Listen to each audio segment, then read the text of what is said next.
Thank you very much, Mr. Speaker, for allowing me to answer to the question raised by Honorable Vyam Pillai regarding plans to diversify into ethanol production. If the Honorable Member had listened carefully to my budget speech addressed in August on the 15th of July, he would have found the answer to this very question. And I quote, from my budget speech. It's coming. It's coming. When Rekinaki Mill was dismantled, why are you sleeping?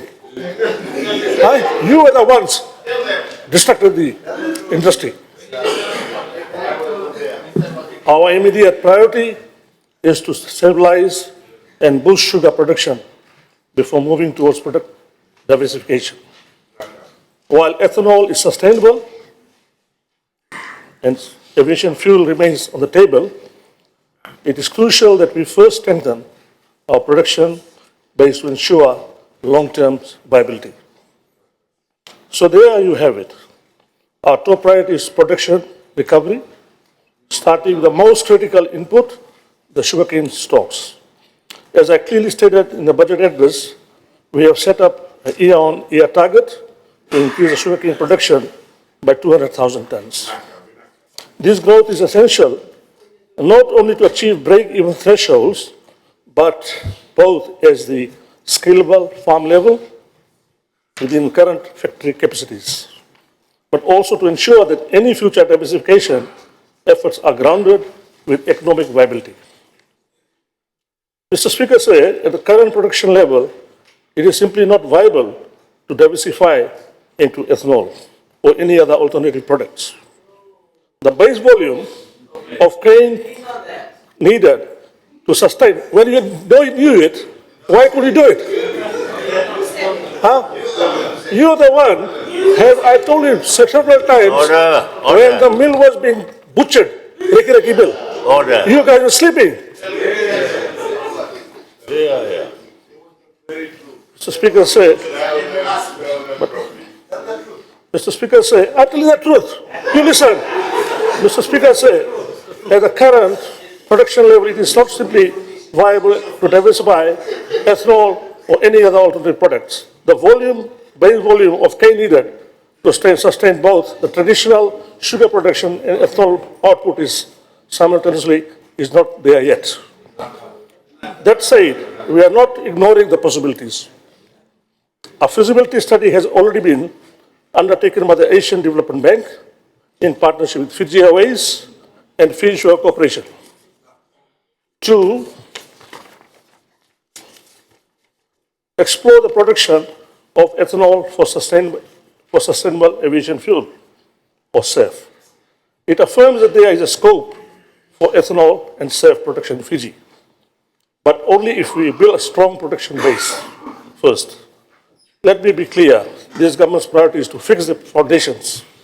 First, land tenure, labor shortages, mill infrastructure, and farmer confidence. These are the real issues holding back production. Once we address those, and if we can achieve the projected annual increase of cane yield, then we will be in a position to invest in the product diversification. Mr. Speaker said, I make no promises today, but what I can say is this. If the industry consistently achieves 200,000 ton increase per year starting this year, then by the third year, we expect to begin actively progressing the ethanol initiative. Expect to begin starting with updates, studies, and if feasible, moving into infrastructure setup for ethanol at potentially safe production. Yeah. The long-term vision is to position Fiji sugar industry in such a way that we can pivot flexibility between raw sugar, refined sugar, ethanol, and sustainable aviation fuel, depending on the global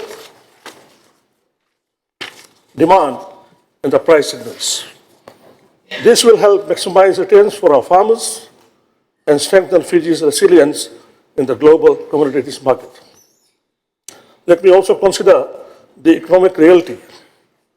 While ethanol prices may currently be higher than those of the raw sugar, the ton yield from sugarcane does not offer a significant advantage for ethanol production.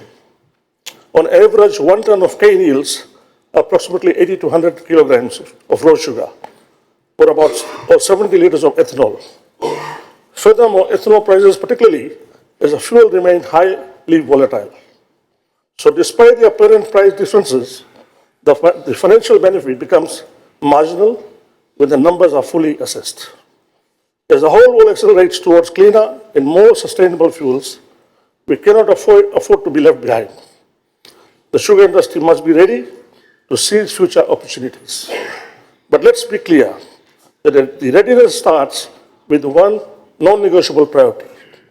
More sugarcane is to be on the ground. Without it, there is no ethanol, no diversification, and no future of profit. Thank you very much, Mr. Speaker. I thank the Honourable Minister.